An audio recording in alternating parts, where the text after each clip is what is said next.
दम दुर्गाय नमः। ओम दम दुर्गाय नमः। ओम दम दुर्गाय नमः। ओम दम दुर्गाय नमः। ओम दम दुर्गाय नमः। जय माँ दुर्गा। मैं पारुल आज आप सभी के सामने अपना फर्स्ट व्लॉग स्टार्ट करने वाली हूँ। इवन अपना फर्स्ट यूट्यूब चैनल स्टार्ट करने वाली हूँ।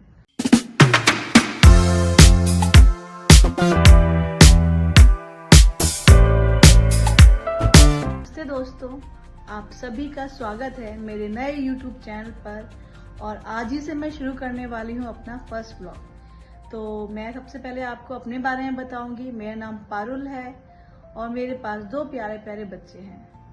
तो सबसे बड़ा बच्चा है, पहला बच्चा युवान, और दूसरे जो बेबी का नाम है वो है डॉल।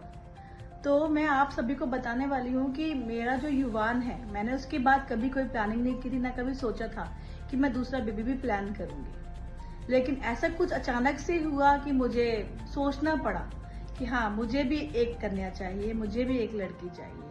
तो जो कहानी है कैसे मेरे पास माँ दुर्गा की वरदान से मेरी डॉल हुई और क्या हुआ ऐसा मेरे साथ जो मुझे दूसरा बेबी प्लान करना पड़ा। तो आइए जानते हैं एक माँ दुर्गा के दिए हुए वरदान के बारे में कि किस तरीके से वरदान मिला मुझे।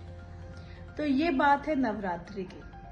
नवरात्रि के दिन चल रहे थे और नवरात्रि का आखिरी दिन था जब मैंने सोचा कि मैं छोटी छोटी कंजकों को खाना खिलाऊंगी, घर पर बुलाऊंगी और उनकी पूजा करूंगी। कुछ कंजके मेरे घर में ही हैं जो कि मेरे अपने हैं, मेरे खास हैं, उनके बच्चे हैं जिनको भी मैं बुलाने वाली थी। तो हुआ ये कि जब नवरात्रि का आखिरी दिन आया तो मैं कंजकों को बुलाया। मैंने सब कुछ प्लान कर लिया था, पूजा की तैयारी कर ली थी, खाना भी बन चुका था और जो मैं उनको भेंट में देने वाली थी उसकी भी प्लानिंग हो चुकी थी। तो जो घर में कंजके हैं मेरी, उन कंजकों को बाहर भी बुलाया गया था, बाहर भी इनवाइट किया गया था। तो वो सब लोग बाहर से भी खा पी के आ गए थे। फिर जब मेरे घर में कंजकों का समय आया कि उनको बुलाने का समय आया, तो मैंने अपने घर से भी आवाज़ दी कि भाई आ जाओ, प्रसाद ले लो, साथ में बैठ के भोज कर लो। तो उनके द्वारा बोला गया कि नहीं, हमारे पास समय नहीं है, अब हम बाहर जा रहे हैं।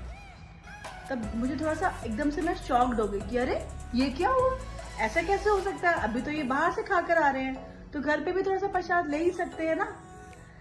फिर मुझे लगा कि क्यों ऐसा क्यों, कि उन्होंने बोला कि नहीं, हमारे पास कुछ अर्जेंट वर्क है, हमें जाना है। मुझे बहुत बुरा लगा। मैं कहा ऐसा कैसे हो सकता है, अभी तो ये बाहर से आए हैं। और एकदम से जब हमारे घर का नंबर आया तो इनको कुछ अर्जेंट वर्क याद आ गया। तो मैंने कहा ठीक है, कोई बात नहीं, थोड़ा सा प्रसाद ले लेंगे। तो बोलते हैं कोई बात नहीं, वो आके शाम को प्रसाद ले लेंगे। होता क्या है, नवरात्रि के दिन जब आखिरी दिन होता है, 9वीं का दिन होता है, तो उस दिन 9 कन्याओं को एक साथ भोजन कराया जाता है, एक साथ पूजा की जाती है। वैसे तो आप अलग अलग पूजा भी कर सकते हैं, लेकिन अच्छा यही होता है कि आप 9 कन्याओं को एक साथ खाना खिलाएं, एक साथ पूजा करें, तभी आपको 9 दिन की पूरी पूजा लगती है। तो मैंने भी यही सोचा, लेकिन जब उन्होंने ऐसा मना कर दिया तो मुझे बहुत बुरा लगा। क्योंकि उस टाइम पर कन्याएं, वो टाइम बहुत ओवर हो चुका था, 11 साढ़े 11 बजे के बाद की बात है। तो मैंने कहा चलो अभी इस चीज पे कॉन्सेंट्रेट ना करते हुए और कन्याओं को भोजन कराते हैं। लेकिन उस समय मुझे वो बात बहुत ज्यादा चुभी। मैंने कुछ नहीं बोला, थोड़े से आंखों में आंसू जरूर आ गए थे कि काश मेरे पास भी कन्या होती तो शायद मुझे कन्याओं को बुलाने, मतलब अपने घर में से कन्याओं को बुलाने की जरूरत ना पड़ती। फिर जैसे तैसे मैंने 9 कन्याओं का बाहर से अरेंजमेंट किया, बुला के, हाथ जोड़ जोड़ के। कुछ बच्चे ऐसे भी थे जो गोदी के थे, उनकी मम्मी को भी मैं बुला के लेकर आई साथ में कि नहीं आप साथ में चलो, प्लीज थोड़ा सा बस खा लो, बस मतलब अगर इसका अन्नप्राशन हो चुका है तो प्लीज थोड़ा सा बस एक।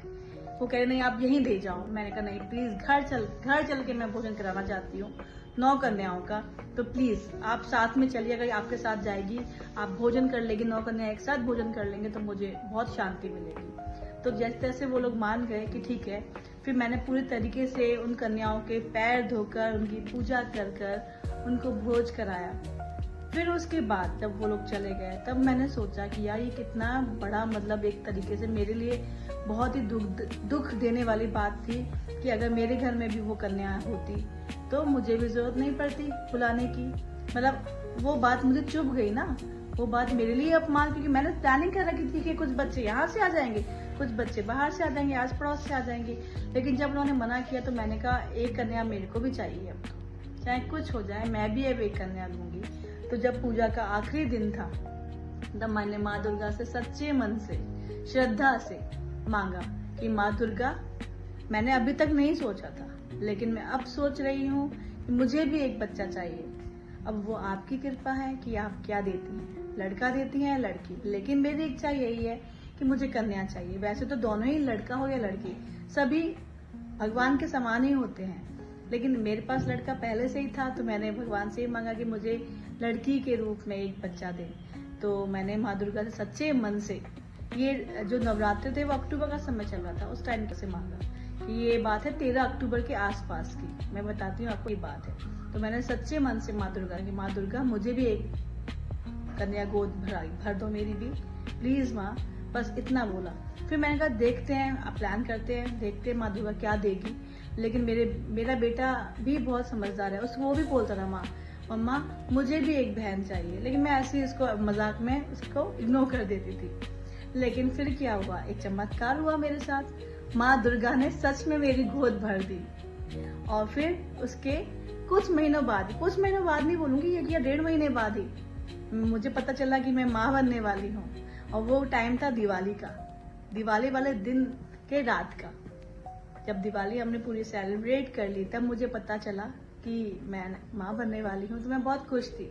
लेकिन मैंने तब तक घर में भी किसी को नहीं बताया, मैंने सोचा कि अब 1-2 दिन बाद में बताऊंगी।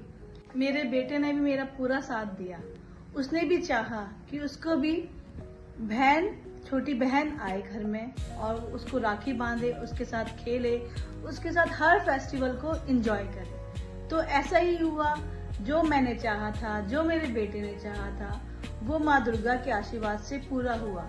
तो जो मेरा उस समय अपमान हुआ था, जो बात मुझे बहुत ज्यादा चुभ गई थी, वो बात 9 महीने बाद, वो चुभी हुई बात भी मुझे आशीर्वाद के रूप में लग रही थी। क्योंकि वो जो बात मुझे बुरी लगी थी उसी की वजह से तो मैंने सोचा कि मैं एक दूसरा बेबी प्लान करूंगी। और देखिए किस तरीके से मेरा जो अपमान हुआ था, मुझे जिस बात से दुख हुआ था, वो ही मेरे लिए एक वरदान के रूप में माँ दुर्गा की तरफ से एक गिफ्ट मुझे बहुत प्यारा सा मिला। तो आपने सुना ही मेरी इस कहानी को, किस तरीके से जो मेरा अपमान हुआ था वो एक वरदान के रूप में बदल गया। तो मुझे ऐसा लगता है कि कोई ना कोई बुराई के पीछे एक अच्छाई भी छुपी होती है। तो मुझे ऐसा लगता है कि हमें हर जगह बुराई नहीं देखनी चाहिए। क्यों? क्योंकि हो सकता है उस बुराई के पीछे कुछ अच्छा फल छुपा हो, जैसा कि मेरे साथ हुआ। तो आइए मिलते हैं मेरे उस प्यारे से गुड़िया से, जो माँ का दिया हुआ वरदान है। तो मैं आप सबको चाहती हूँ कि मेरी जो बेटी है वो आप सबसे भी मिले और आप भी देखें कि मेरी बेटी कैसी है। तो ये है मेरी प्यारी सी बेटी, जिसका नाम डॉल है, घर का नाम डॉल है, वैसे भव्या है। तो ये वो वरदान है जो मुझे माँ दुर्गा के द्वारा मिला है। तो हाय बोल, हाय, जय जय बोल दो, जय जय, ता कर दो, ता ता ता ता ता ता ता ता ता ता ता। ये कौन है, ये कौन है, ये कौन है भाई, कौन है ये, कौन है ये?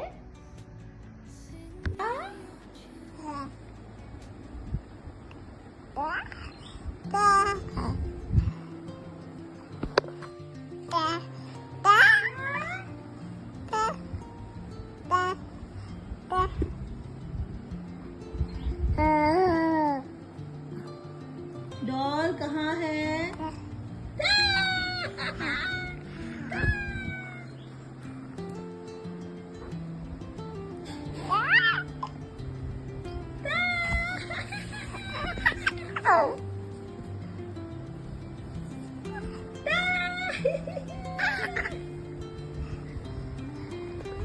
तो आपको ये कहानी कैसी लगी आप कमेंट करके बताइएगा जरूर।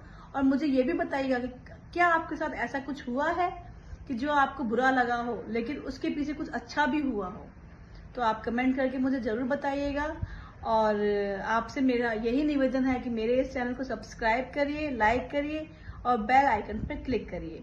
आगे भी मेरे व्लॉग आते रहेंगे जिसमें कुछ मस्ती होगी, कुछ गेम्स होंगे, कुछ मज़ा होगा और मेरे दोनों बच्चों की कहानियाँ होंगी, उनके कुछ एंजॉयमेंट वाले मूवमेंट होंगे। तो आप मेरी तरफ से आपको धन्यवाद। मेरा चैनल सब्सक्राइब करिए। Thank you.